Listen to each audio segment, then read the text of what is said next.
Ang bawat palo ng bayan ang nililitis sa tinatawag nilang kapatiran. Pero paano kung ang kapatiran ay mauwi sa kamatayan? Sina Chris Mendez at Ren Sheila, dalawa lamang sa mga biktima ng aging, isang tradisyong hindi mawala-wala sa mga fraternity. Pero sa kabila nito, bakit marami pa rin ang nahihikayat at sumali sa mga fraternity? Kulay na kapatiran o kapatiran o karapatan. Ngayong gabi, muli po natin balikan ang mga tanong ng nakaraan. Ako po si Cara David, para sa King.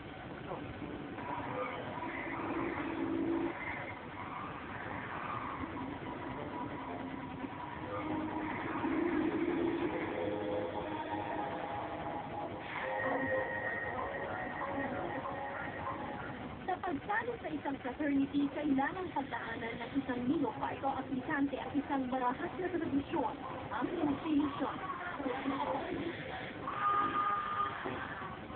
Ang bawat salo ng kada, bawat suntok ng mga master, papalalim daw sa ugnayan ng isang kapatiran. Ang ugnayan bilang mga brad ang sinamad ni Chris Mendez nang sumali siya sa Sigma Fraternity noong isang taon. Pero ang gabi ang dapat sana'y kapatiran na uwi sa kanyang kamatayan. Noong 11:45 ang gabi, tumawag. Tinanong ko kung sino siya. Siya daw yung may-ari ng boarding house. Sinabi niya na, okay, si Chris. 20 taong gulang noon si Chris Anthony o CA sa kanyang mga kaibigan. Narawan siya ng pag-asa para sa kanyang pamilya. Graduating public administration student siya noon sa UP. Kailangan natin dito kung sa estudyante,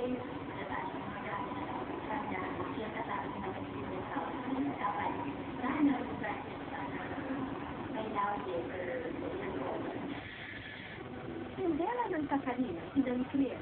Siya ang tanging bumubuhay sa dalawang anak. Si Chris daw sana ang inaasahan nilang mag-aalis sa kanila sa hirap. Bumuhula. Parang sabi ko wala lang ako. Wala lang ang pag-asa. Kasi siya yung magpapaaral talaga kay Ren. Siya yung inaasahan ko sa akin. Graduate na sana ngayong taong ito si Chris.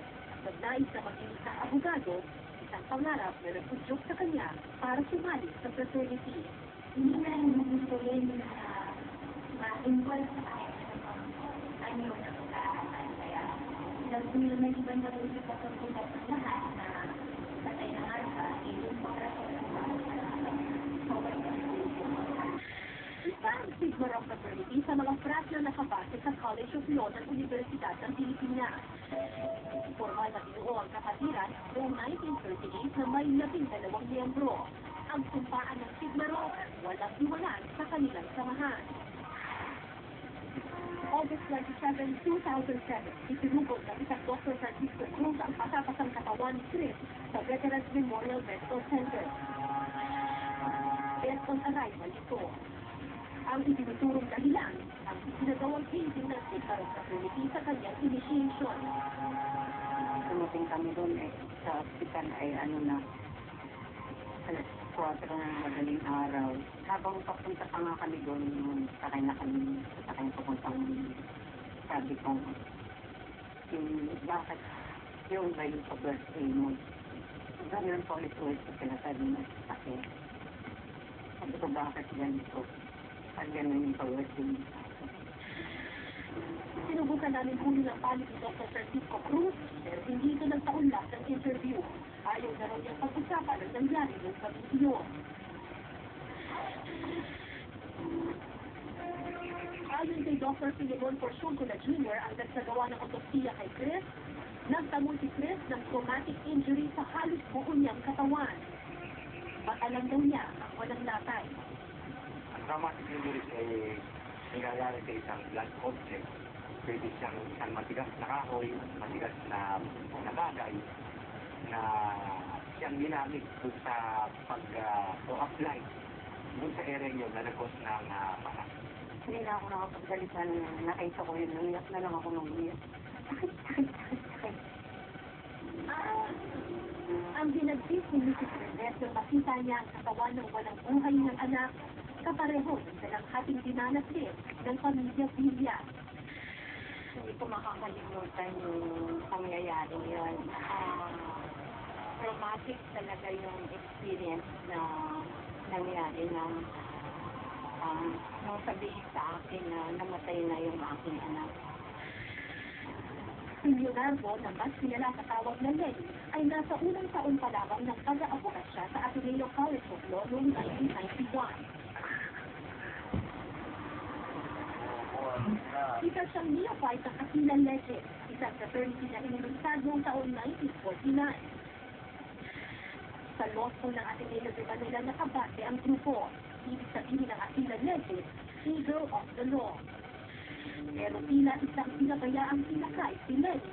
Hayaan siyang mamatay sa hindi umano sa 18 noong February 10, 1991. Nung nakita namin ang anak ko, black and blue ang kanyang katawan at ang itaas lang ng ang mukha lang niya ang walang pasa. Sila pala ay hinahakta unti-unti sa buong katawan. Gaya ni Chris, bugbog, sarado at puno ng pasa ang buong katawan ni Lenny.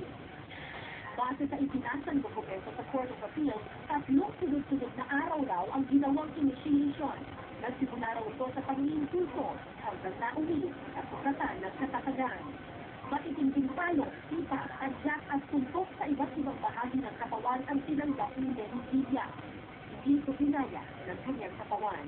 Nang itinukod si Lenny sa Chinese General Hospital and Dental Center, death on arrival din ito, gaya ni Chris Mendez. Cardiac failure secondary to multiple traumatic injuries ang naging sanhi ng pagkamatay ni Lenny. Iniisip ko kasi noon, kanya namatay yung aking anak, kanya nawala ang higit sa loob ko. Merong meaning ang pagkamatay ni Leonard at magiging example sa mga kabataan at masasabi ko sa ibang magulang na merong karanasan na nangyayaring ganito. Parehong dinala sa ospital ng walang buhay at pareho rin iniwan ng mga dapat sana'y naging brad nila sa fraternity. Labanin lang nila ako basta-basta. Tapos wala man lang silang, di man lang nila saradutan, di man lang sila lumabas. Sasabihin, matatapag sila. Bakit di sila lumabas? Kasi nila yung ginawa nila. Ang dalawang grupong sinusurong dahilan ng pagkamatay ni Chris at Lenny, parehong patuloy na nananahimik. Sinikat namin po nilang kanilang pero hindi kami sinaunlakan ng kahit sino man sa kanilang mga grupo. Isang daan lang ang pinahak ni Lenny at Chris ang maging abogado at maging miyembro ng fraternity. Daan na naghatid din sa kanila sa kamatayan, sa pag-aakalang magandang kinabukasan na hatid sa kanila sa kapatiran.